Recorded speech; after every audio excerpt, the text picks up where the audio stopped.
On the 10th of November 1975, a sudden squall swept down on the Great Lakes. It was early in the season, and a number of large freighters that ply those waters were caught out of safe harbors. One such ship was the SS Edmund Fitzgerald. After several harrowing hours at sea, the Fitzgerald sank with all 29 hands aboard. The loss of the ship with all hands was a very famous local tragedy, and news of it quickly reached just about everyone who had ever sailed on the Great Lakes. One of these people was Canadian singer and songwriter Gordon Lightfoot. Lightfoot would sit down and write a tribute to the men of the Edmund Fitzgerald called The Wreck of the Edmund Fitzgerald, the song released in 1976. In the closing stanza of that song, Lightfoot wrote these words: "In a musty old hall in Detroit they prayed, in the Maritime Sailors' Cathedral. The church bell chimed till it rang 29 times, for each man on the Edmund Fitzgerald." However, years later, parishioners at the Mariners' Church of Detroit, what Lightfoot called the Mariners' Cathedral, objected to this characterization, saying that the church is not, in fact, musty. In response, Lightfoot changed the lyrics he sings at live performances. Although technically the copyright still applies to the original lyrics, when he performs the song, Lightfoot refers to a rustic old hall in Detroit. All because of complaints from his audience. Hey folks, it's Nate. Thanks for joining me at the Art Table again today. I want to talk a little bit about the importance of iteration in storytelling, and how Gordon Lightfoot has showed us the compass that will point us to true north as we seek to iterate on stories, whether they be our own or others. In point of fact, Gordon Lightfoot made 2 changes to the lyrics of his song in response to things he learned after the fact. There is, of course, the change to the last stanza, which we've already discussed. The second occurs in the 4th stanza. The original lyrics go like this: "When supper time came, the old cook came on deck, sayin', 'Fellas, it's too rough to feed ya.' At 7 p.m., a main hatchway caved in. He said, 'Fellas, it's been good to know ya.'" However, with an interview in 2010 with the Toronto Sun, Lightfoot said that he was contacted about using his song in a documentary about the wreck of the Edmund Fitzgerald. He agreed and then watched the documentary, at which point he learned that no hatchway had caved in on the Edmund Fitzgerald, and some people had objected to this characterization because it made it sound like the crew was negligent. So, Gordon Lightfoot changed the lyrics that he performs to be "At 7 p.m., it grew dark. It was then he said," rather than referring to a main hatchway caving in. Now, that doesn't sound quite as rhythmic and smooth as his previous line, but Lightfoot apparently felt it was important to change this. That's very interesting because there are actually a number of factual inaccuracies in the wreck of the Edmund Fitzgerald.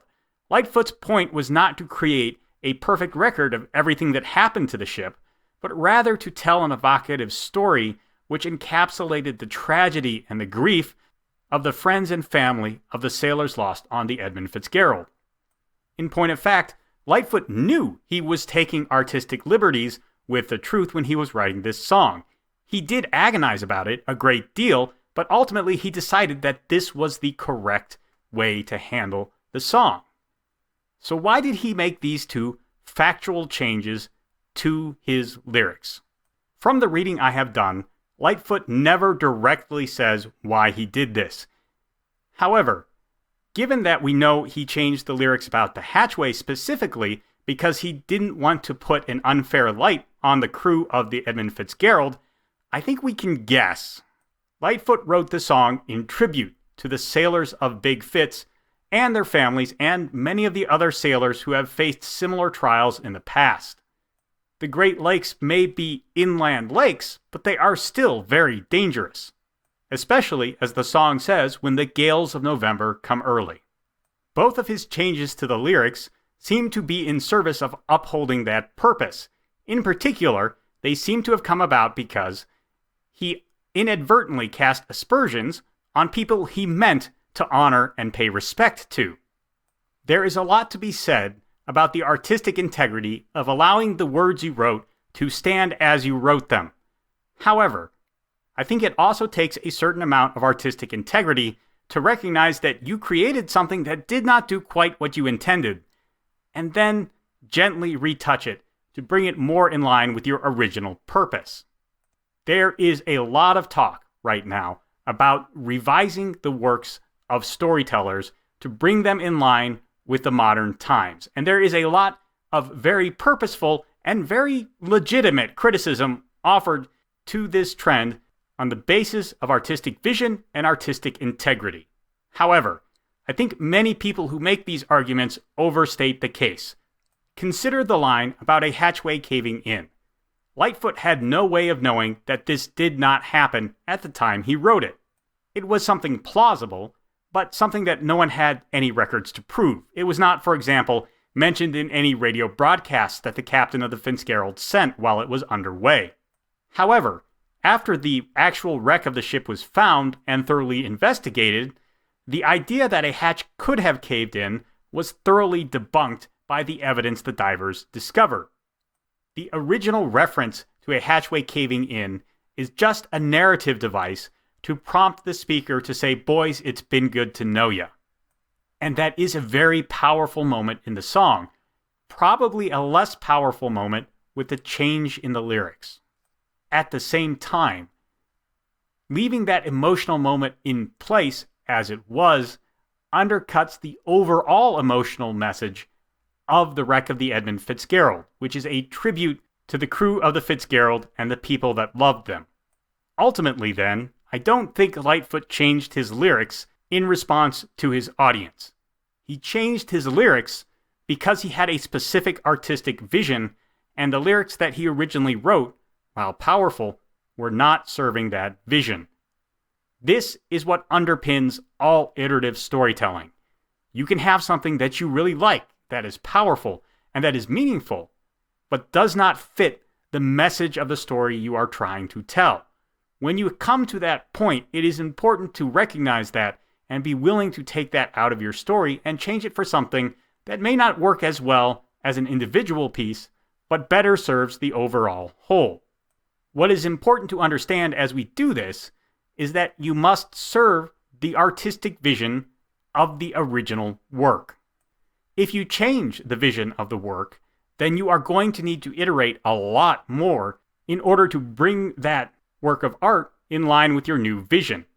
For example, if a modern songwriter wanted to take the wreck of the Edmund Fitzgerald and tell a story about the inevitability of a person's fate, well, you're going to have to iterate quite a bit on Lightfoot's original music in order to make that feasible.